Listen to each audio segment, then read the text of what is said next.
주사 치료는 뭐 여러 가지가 있겠는데 주로는 어떤 주사 치료가 좋은지 환자분과 좀 다르긴 하겠죠. 근데 뭐 제일 좋은 걸로 놔주세요. 네. 그런 거는 뭐 사실 제일 비싸고 제일 좋은 게 이 환자분한테 제일 맞는 치료인지는 전혀 상관이 없기 때문에 이제 환자분한테 제일 적절한 방법의 주사 치료 종류를 선택하는 것도 의사의 역량이겠죠. 네. 뭐 대표적으로 많이 쓰이는 게 염증이 심할 때는 염증을 조절하는 스테로이드를 소량 섞은 염증 치료를 하기도 하고 주사를 치료하기도 하고 프롤로로 대표되는 이제 증식 치료를 하기도 하고 인대 강화 치료, PRP 치료를 하기도 하고 그리고 요새는 또 콜라겐 치료를 참 많이 하는데 이런 주사 치료도 다 이제 부분 파열에서는 어느 정도 효과가 있게 되죠. 스테로이드와 그 나머지 증식 치료, 콜라겐, PRP 이런 것들은 컨셉이 좀 다르죠. 목적이 다릅니다. 그 회전근개 파열이 있는 상태에서 염증을 없애는 치료가 이제 스테로이드를 포함한 소염 치료고요. 그리고 다른 치료들은 지금 당장의 염증을 없애는 거는 조금 스테로이드보다 좀 떨어지지만 추후를 도모하는 오늘보다 내일이 더 튼튼하고 내일보다 모레가 더 튼튼할 그런 미래를 이제 까지 고려한 방법의 어떤 치료 방법이라고 보시면 됩니다. 그리고 또 대표적으로 많이 하는 치료가 충격파. 충격파 치료도 효과가 굉장히 좋죠. 그러면 이제 부분 파열은 알겠는데 그러면 완전히 끊어진 이제 전층 파열은 어떻게 치료해야 되죠? 사실 수술을 해본 사람들 입장에서 전층 파열 환자분들이 고민이 좀 굉장히 될 때가 많아요. 이게 전층 파열 같은 경우에는 이 사이즈가 중요하거든요. 완전히 파열돼서 수술을 결정을 했다. 그러면은 이 사이즈가 작으면 이건 뭐 그만 끝나겠네, 15분 20분이면 끝나겠네 이렇게 생각할 수 있고, 이게 파일이 크기가 크면 이거 두세 시간 걸릴라나, 두세 시간이 걸려서 꿈에 지면 다행이다 이런 생각을 하고 수술을 들어가는 경우도 있단 말이에요. 그러니까 이건 사실 수술이라고 해서 다 같은 수술은 아니고 완전히 다른 수술이라고 볼 수 있는 거죠.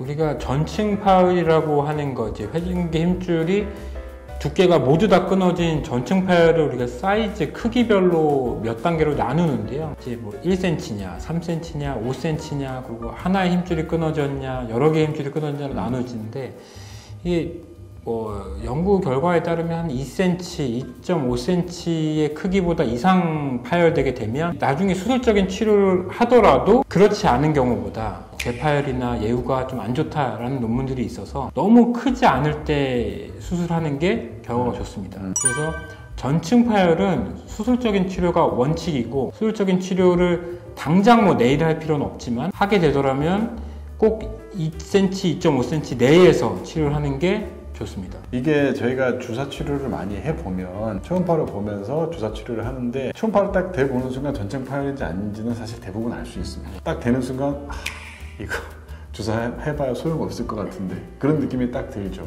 근데 이게 그런 환자분들한테도 주사 치료를 하면서 이거 수술을 나중에 결국 하셔야 될 거예요 이런 얘기를 말씀을 드리는데, 이제 그런 식으로 처음에 얼굴 보자마자 바로 수술 얘기 꺼내면 뭐야 갑자기 웬 수술 이렇게 얘기하실 수도 있기 때문에, 전층 파열이라고 하면은 어쨌든 지금 당장은 아니더라도 어쨌든 결국에 수술을 하는 게 좋으니까 드리고, 그리고 그런 분들은 또 결과적으로 결론은 결국 수술을 하시게 되더라고요.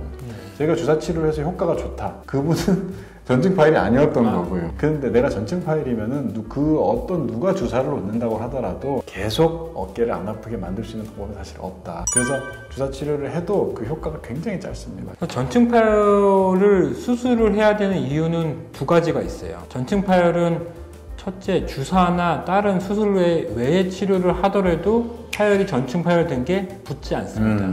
이게 첫 번째고요. 두 번째는 그러니까 시간이 지남에 따라서 전층 파열이 조금씩 커집니다. 그래서 뭐 당장 내일 뭐 일주일 뒤에, 한 달 뒤에 전층 파열이 커지진 않지만 3개월, 6개월, 1년, 2년 지남에 따라서 이 파열의 정도가 커져요. 두 가지의 팩트를 가지고 우리가 수술을 권유하게 되는데, 저는 환자분들이 꼭 전층 파열이라고 진단을 받으셨으면 꼭 고민을 하셔야 되는 부분입니다. 어르신분들은 이제 무릎 관절염도 많은데 어깨 관절염 얘기 별로 못 들어보셨잖아요. 이게 무릎 같은 경우는 연골이 닳아서 이 뼈 사이 간격이 좁아지면서 관절염이 진행이 된다. 그런 것 정도는 사실 대부분 환자분들 다 알고 계세요. 어깨도 사실 비슷합니다. 어깨에서는 그 무릎의 연골 역할을 대신해 주는 게 회전근개, 비슷하게 볼 수 있는 부분이 회전근개고, 그 회전근개가 점점 얇아지면 나중에 나이가 점점 더 들고 이제 70대, 80대가 되고 어깨 회전근개가 거의 전층 파열이 된 지가 뭐 10년, 20년이 됐어. 그러면 어깨가 이렇게 올라가 있어요.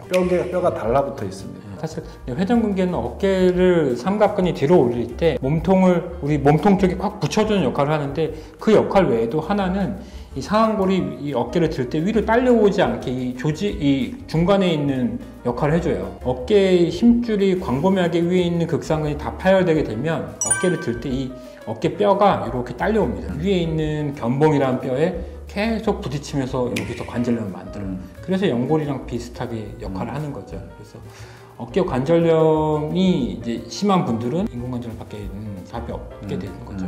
그래서 우리가 이제 연골을 더 닳지 않게 하기 위해서 근육 강화 운동도 하고, 그다음에 연골 주사도 맞기도 하고, 뭐 이런저런 이제 살도 빼고 이런저런 방법들을 관리를 하는데, 어깨 같은 경우에는 사실 딱히 연골 주사 같은 게 없잖아요. 그렇다고 해서 내가 증상이 없는데 어깨에 대한 치료를 무슨 뭐 인대 강화 주사 맞아야 되냐, 그러실 필요는 전혀 없고요. 어깨는 회전근개 파열이 됐을 때 일찍 붙이면 그 붙인 상태로 오래 장축될 수가 있습니다. 그래서 오늘은 이제 회전근개 힘줄 파열, 그리고 오십견과 대비되는 증상, 뭐 치료, 이렇게까지 얘기를 해봤는데요. 그 영상이 많은 어깨 환자분들한테 참 도움이 됐으면 좋겠습니다. 좋아요, 구독, 알림 설정을 꼭 눌러주세요. 네. 감사합니다. 감사합니다.